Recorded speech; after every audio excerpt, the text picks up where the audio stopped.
Halo, perkenalkan nama saya Freddy Aditya Wicahyono. Di sini saya akan menjawab soal UTS Bahasa Indonesia. Oke, soal yang pertama. Jelaskan berdasarkan temuan mahasiswa di lapangan, faktor apa saja yang menyebabkan terjadinya kesalahan penulisan ejaan. Berikan contoh kesalahan penulisan ejaan yang sering muncul. Jawaban saya: 1. Keterbatasan waktu dalam menulis. 2. Kurangnya penguasaan kaidah penulisan ejaan. 3. Kurangnya ketelitian dalam menulis. Contoh-contohnya: saya sedang sapu rumah, perbaikannya. Saya sedang menyapu rumah. Contoh yang kedua: saya tulis buku, perbaikannya. Saya menulis buku. Contoh yang ketiga: saya kendara motor, perbaikannya. Saya mengendarai motor. Lanjut ke soal nomor 2. Bagaimana membedakan kutipan langsung dan tidak langsung dalam proses pengutipan? Jelaskan dan berikan contohnya. Jawabannya: kutipan langsung, kalimat hasil kutipan dari ucapan seseorang tanpa melalui perantara dan merubah sedikit pun apa yang ditirukan. Contoh: seorang wanita muda berdiri terpikat memandang ular yang melilit sebatang pohon sambil menjulurkan lidahnya. Katanya kepada suaminya, "Alangkah indahnya kulit ular itu untuk tas dan sepatu." Kutipan tidak langsung, kalimat yang menceritakan kembali isi pokok yang pernah disampaikan seseorang tanpa perlu mengutip keseluruhan kalimatnya. Contohnya, seperti yang dikemukakan oleh Alton Burn, bahwa puisi mempergunakan sarana-sarana kepoinan kita untuk bersama-sama untuk mendapatkan jaringan efek sebanyak-banyaknya. Soal nomor 3.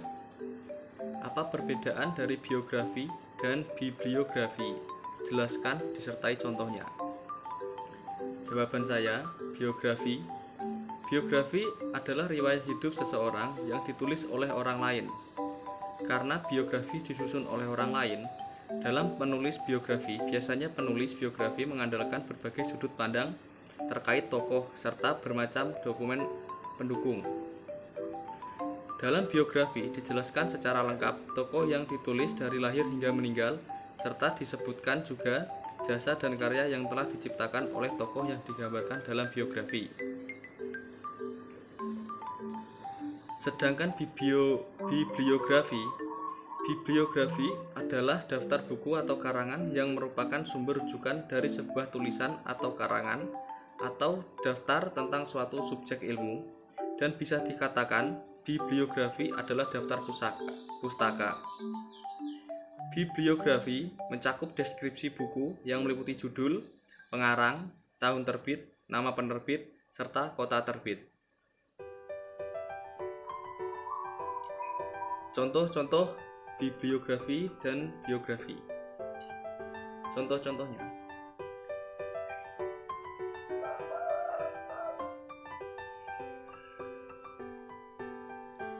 soal nomor 4. Apa perbedaan makna antara kata pukul dan jam jika dilihat dari penggunaan untuk menunjukkan kata pergantian waktu? Jelaskan disertai dengan contoh kalimatnya. Jawaban saya: jam. Kata jam adalah kata benda yang menunjuk kepada suatu benda penunjuk waktu. Contohnya, contoh kalimat: kemarin saya beli jam baru. Sedangkan kata pukul digunakan untuk menyatakan waktu tertentu. Contohnya, saya berangkat ke pasar pukul 9 WIB. Oke. Lanjut soal nomor 5. Soal nomor 5. Bahasa berdasarkan hakikatnya merupakan sistem bunyi makna. Jelaskan pernyataan tersebut dan apa kaitannya antara sistem bunyi bermakna dengan pengguna bahasa. Jawaban saya: bahasa adalah bermakna sistem bunyi yang dipergunakan untuk komunikasi oleh manusia. Bahasa dinyatakan sebagai sistem lambang bunyi sehingga lambang-lambang bunyi tersebut memiliki makna atau bermakna. Susunan lambang bunyi tersebut memiliki makna atau bermakna, yakni seekor binatang yang bernama kuda. Oke, itu saja jawaban nomor 5. Lanjut ke nomor 6. Mengapa sering terjadi kesalahan dalam penulisan tanda koma? Jelaskan disertai contoh kesalahan tersebut. Kesalahan ini merupakan kesalahan bentuk ejaan yang sering terjadi pada suatu kalimat. Bentuk kesalahan ini adalah pemakaian tanda baca. Faktor penyebabnya yaitu keterbatasan waktu dalam penulisan, kurangnya penguasaan kaidah penulisan ejaan, dan kurang teliti dalam menulis. Contohnya, saya membeli jaket, celana, baju tanpa koma.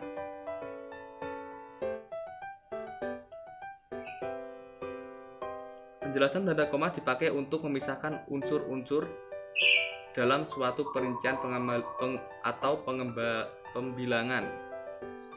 Contoh yang benar adalah saya membeli jaket, celana, baju.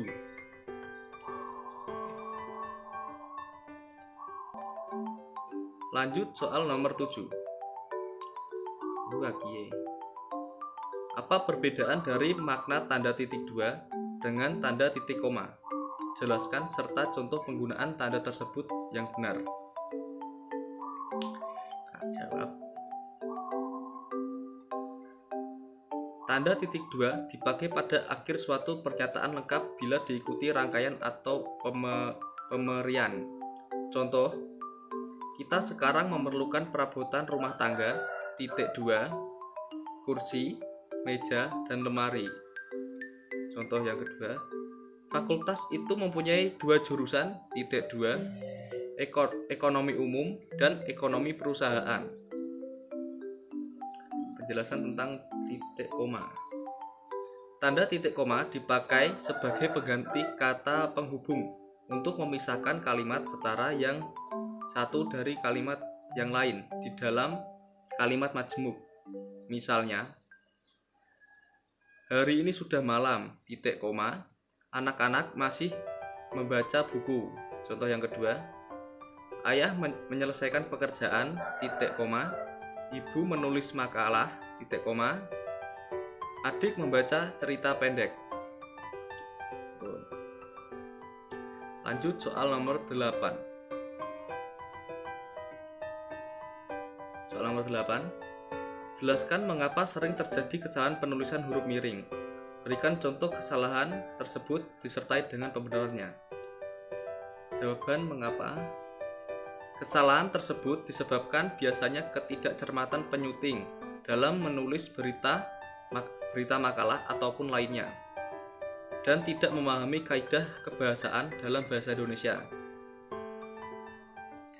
Contohnya saya di sini contohnya. Oke, soal terakhir nomor 9. Jelaskan bentuk kesalahan penulisan konsonan dan vokal pada karya tulis ilmiah. Berikan contoh kesalahan tersebut disertai dengan pembenarannya. Jawabannya, bentuk kesalahan biasanya melakukan penambahan atau pengurangan jumlah huruf konsonan atau vokal pada kata tersebut. Maka dalam pengucapan nanti akan salah atau menjadi kata yang tidak jelas.